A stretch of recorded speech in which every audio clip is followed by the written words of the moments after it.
Yeah. Sometimes you gotta go behind enemy lines to get what you want, if you really want it. Yeah, check it out though. Brand new cater, I got so many plays up for this. I spent so many days up for skits. I'm talking patience like you break it down a brick. If anybody move, you kill them like they didn't even. Time downtown, you know, lately. So I'm a hood nigga, I come from Serenity Park. I spent bloodline, been there my whole life, so, you know, but I'm a little older now, so when this pandemic, plus I don't live in the town, so when a nigga be around, nigga like to be in a nice hotel or something, so downtown, anywhere downtown, you know, they got the nice spots. And then they got good food down here, and then, you know, since the pandemic and all the riots and shit, the artwork, I really love art. They got some nice artwork, they got some nice murals, some historic black shit. So I like to walk around and look at this shit, man, and I like to be down here when they protesting, you know what I mean? And I don't know, it just, you know, I spent my whole life, my young life that wasn't stolen from me by the system, standing on corners. In Sebrani and Brookfield, in the 80s, and the Tenderloin, you know what I mean, wherever was some good money was at, we was standing. And that's a life I would never want to go back to. If I had to, not even if I had to, that shit just, it's like just going backwards, because when I look at the board now, I like to say things like if I had to do my life all over again, I wouldn't change nothing, but in a sense that's a lie, because if I had to change, if I could go back, I would have educated myself fiercely as a young man. Like all that time I lost, all that freedom I lost to trying to sell dope and that, you know, that gun running shit, you know, all that shit that a nigga thought made you a gangster, I would have played that education game if I had to do it all over, because knowledge is power, you know what I mean? And that other shit is a distraction, because if you can control the board, you can build an army. So you can build a bank. If you can, anything the mind can conceive, you can achieve. I believe that. And back in them days when we was selling dope and all that shit was the easy way out.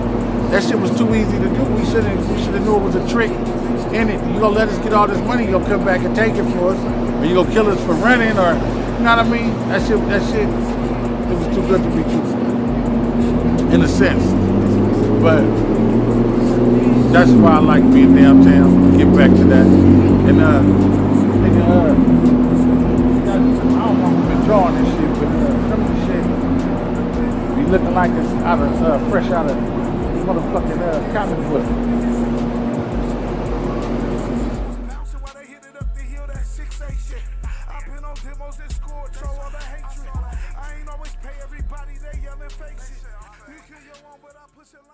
Nigga been a video game junkie. I think my first video game came out of the thrift shop, and my brother Trevon nigga ready to work, and it was like the two paddle things with the ball that bounce. I don't know if y'all remember it. It was like a ping pong. That was the first video game we ever got. Then they ran through hella Ataris, and I want to say it was either 88 or 87, and they copped that first Nintendo. You had to have a drug dealer in your family to get that Nintendo. A thief. Or something had to be going on. I know no normal kids would just get it with Nintendos. I don't know what the price tag was on the motherfuckers, but motherfuckers came with a little robot, a gun, Duck Hunt, and Super Mario Brothers. Boy, you was famous. Nigga probably had them same two games for about a year before nigga got some other shit. But yeah, that was I don't know, that shit had to be expensive. I know I wasn't really buying shit back then, but nigga was blessed. You know, bruh kept a nigga up to date, all the shit. But this shit reminds me my nigga Lieutenant a lot. Our first dealings was Lieutenant stayed in my house, so all we did was play the motherfucking video game all day.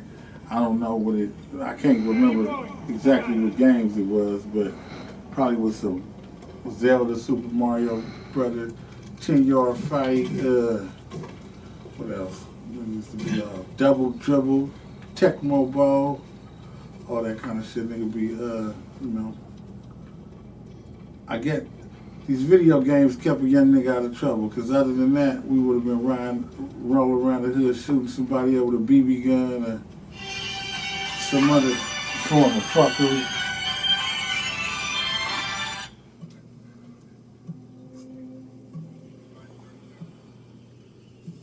I'm on it. Yeah, like I was saying, though, this, man, music, video games, and, I don't know, Mom's always had us on some spiritual shit, too. I really just didn't understand a lot of it. Besides us? I don't know. Islam made a lot of sense to me. So when I got on my, you know, my spiritual hype, trying to cleanse my soul, or, you know, make right of some of the wrongs I've made, I enjoy it. You know, when I listen to good news or I hear the good word, I enjoy it. When I go to the masjid to drop some dough off for zakat, I enjoy that. And yeah. Woman? From what clan? No clan. But I've been simple all my life. She can outshoot any samurai. I didn't need a $30,000 watch to boost my self-esteem. No disrespect to all the Rolex loving young brothers out there. So, I was nice with a good piece of steel. Oh shit, he was hitting me with that arrow. He trying to knock me down. And they ran. When they start running from you in the game, what kind of shit is this? Oh, look at them. They running and they turn around and hit me with arrows.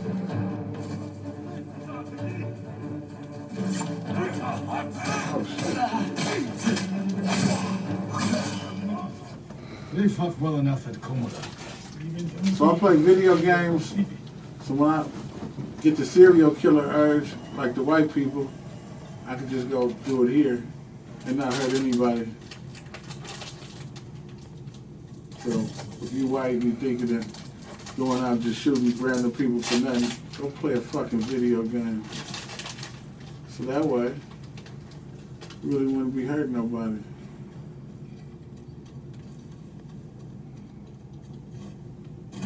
I never really understood the angle of a person that could just go out into the world and hurt somebody that haven't did anything to them.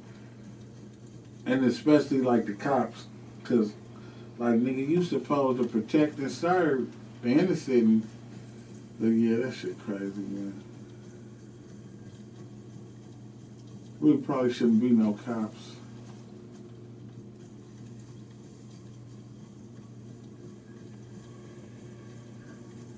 Well, I don't know how the world would work. But shit, there wasn't no cops in the hood. It was just grimy. But everything wasn't bad. Ready to go. The moist trail picks up here. The fuck I was saying, yeah, for sure these video games kept a nigga out of a lot of trouble. Music, definitely, man. Saved a lot of niggas' lives. When a nigga was able to just be like, learn that you could heal yourself and get past shit, get lost in the studio, that shit came in handy.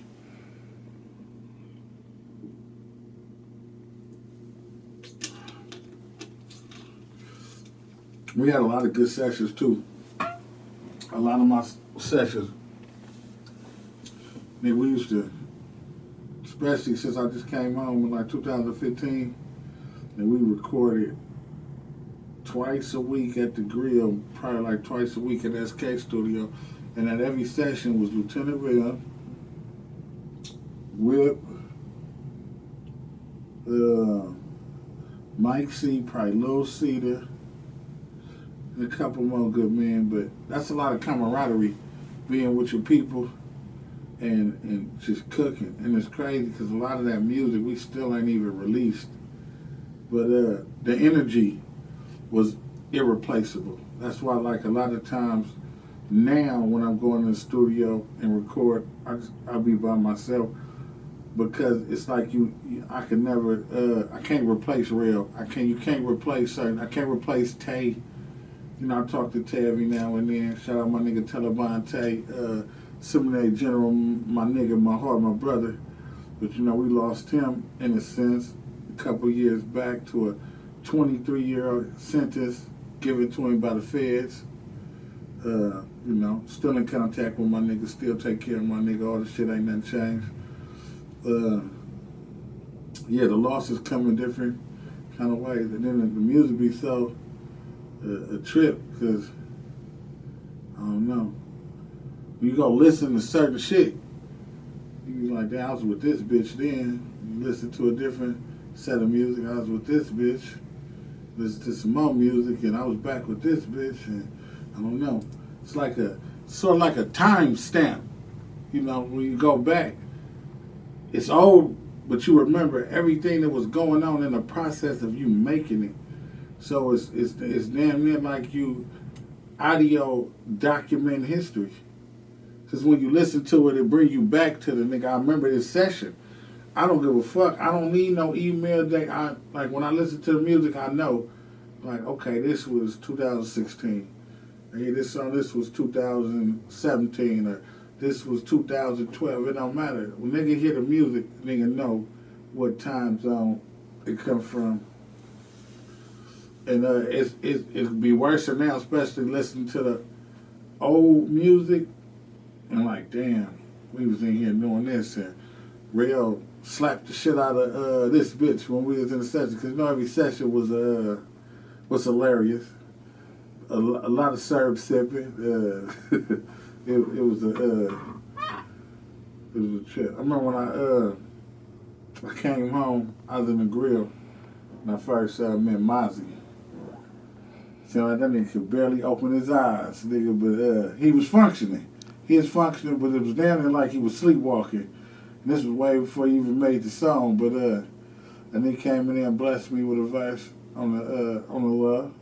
And never forget that. You can never forget when somebody do something for you that they didn't have to do. That nigga didn't know me from a can of paint or anything, but that's always one of my fondest memories, fucking around in the grill when bruh came in there and blessed me. And Phil brought him down there, but Phil had to spin off. So Mozzie really got left in the session with like me, Lieutenant Rail, Danny from Sobrani, LM, Whip, you know.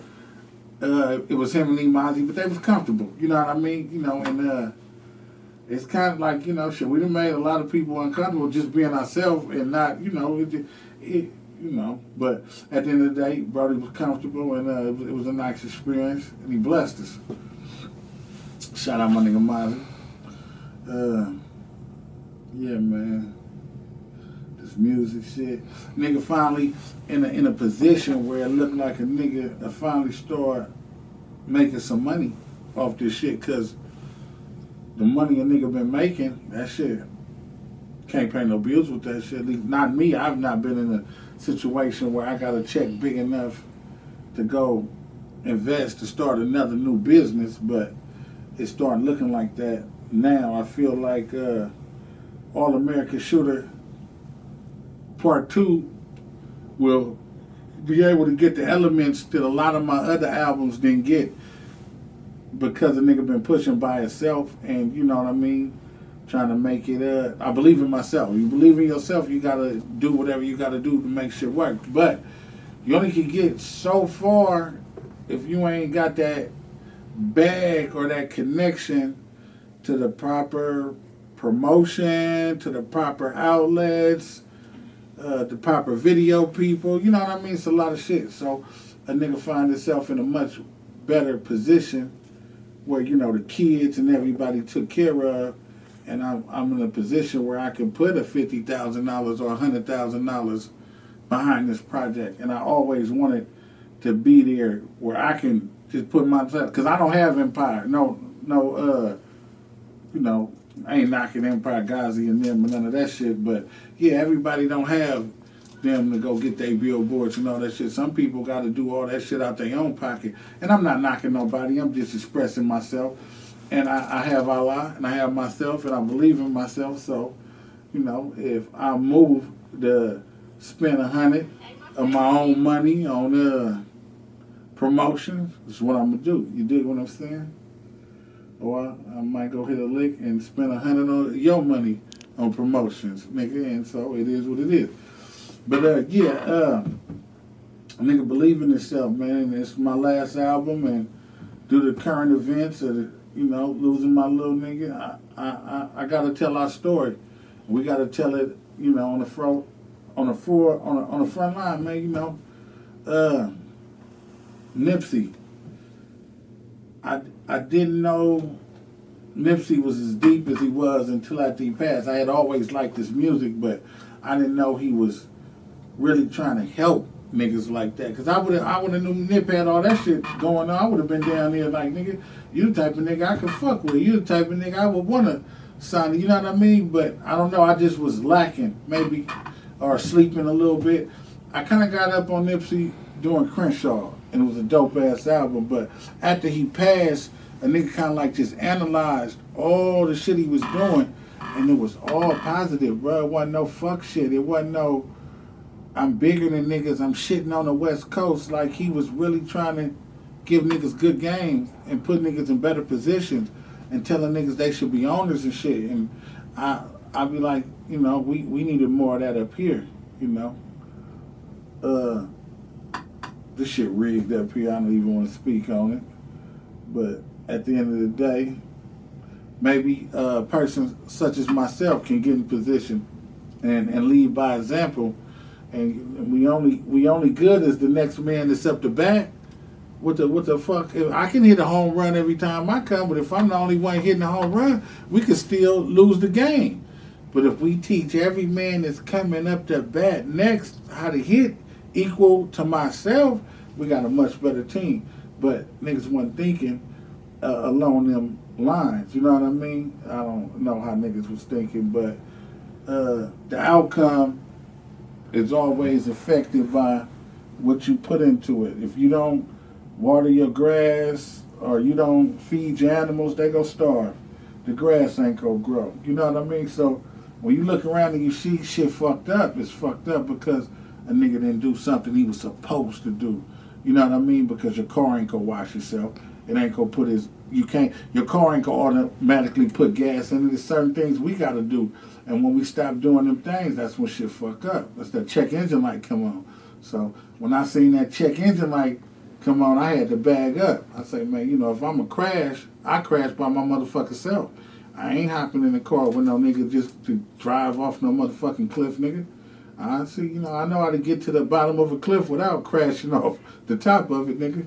So at the end of the day, it be how it be. But All-American Shooter, Part 2, dedicated to the life and times of Lieutenant Real, Chris Lockett, the founder of Mouthpiece Society. I'm just chilling, reflecting on a lot of shit. And, you will hear me talk about my little partner a lot because, he meant a lot to me, still mean a lot to me. And when it comes to this rapping shit, like, Real pushed me. Lil Bobby pushed me a lot. Rest in peace, Lil Bobby. Rest in peace, Plan B. Plan B inspired me. Man, it just get deep. And I am blessed to still be in a position just to have my freedom and still be able to do something that I love doing. And I love making this music. And All-American Shooter Part 2 will be my last album, but, I'm going to go all out with it. Like I said, in terms of promotion and in terms of having a video because if you look back in my catalog, I got a lot of albums, but some of them only got 1 or 2 videos. And nigga, when you in a position where it's like, yeah, this rap shit is cool, but nigga, you gotta prioritize things and not just. I wasn't in a position to be shooting 12 videos and spending all this money and like my family ain't right. So I had to prioritize my shit right. Like I can rap, but at a certain point I gotta cut that shit off because that shit really ain't making no money. So it's not like it ain't. I don't know. I don't know why I wasn't making no money, but it wasn't making the kind of money I was spending to make the music. So looking up on the Destro Kid or the Empire shit or CD Baby every now and then I have a couple of $100, that's cool. But nigga down about 30, 40,000. So you know what I mean? It comes to a point where until you make this shit make sense, is you in the red. And shit, nigga know the difference of being in the red and having an asset. So nigga, it's a business. They gotta make the business make sense. So in the event, I believe I will get the outcome that I've been waiting for. You know, cause this gonna be All American Shooter Part 1 on steroids. You know, I'm going all out for my little nigga with everything. So, you know, I think it'll be different. I always felt like my music was fit to be with the Drakes or anybody that's at the top, but it gotta get the same exposure. You know what I mean? You gotta be able to reach. You gotta max out on your reach, and you only can go so far when your promotional tool is Facebook and Instagram. You know what I mean? So being in a position to go hire a publicist, being in a position to go tap in with an MTV or all the video outlets and all them people and do what you need to do to get that exposure, that's what we're looking at for All American Shooter Part 2. And didn't no rap homie help me. Ain't no big homie invest in me. I'm invested in my motherfucking self. And shit, that's where it is. And we're going to see how this shit shake. You did? So, yeah. Without trying to, The Mongols took Nakayama. The patrol back on my video game close shit to the though. hot springs It's just a nice town. one. Next to fall. Little samurai dude running around cutting people up and shit.